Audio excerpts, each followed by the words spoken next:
পরে সেই পানির মধ্যে ফু দিয়ে পানিটা চেহারার মধ্যে লাগাবেন। আমার আল্লাহ আপনার চেহারা নূরের মতো উজ্জ্বল হয়ে যাবে, শুধুমাত্র যদি একটি আমল আপনি করতে পারেন।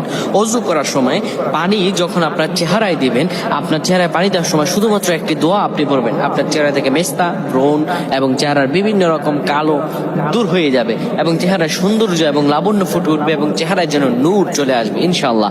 অনেকে দেখা যায় সুন্দর কিন্তু দেখতে ভালো লাগে না, কিন্তু অনেকে কালো কিন্তু তারা দেখতেও ভালো লাগে। এটি হচ্ছে আল্লাহ তাআলার পক্ষ থেকে একটি রহম। চেহারা সৌন্দর্য বৃদ্ধি পাওয়া আল্লাহ তাআলা দোয়া কবুল করার মাধ্যম, চেহারা সৌন্দর্য বৃদ্ধি পাওয়া গুনাহ মাফ হয়েছে এটার মাধ্যম। প্রিয় ভাইরা আমার, এটা অত্যন্ত গুরুত্বপূর্ণ আমল, সকলেই করবেন। যখন আপনি অজু করবেন, অজু করার সময় পানিটা যখন চেহারায় দিবেন, ওই পানির মধ্যে 3 বার পরে ফু দিবেন।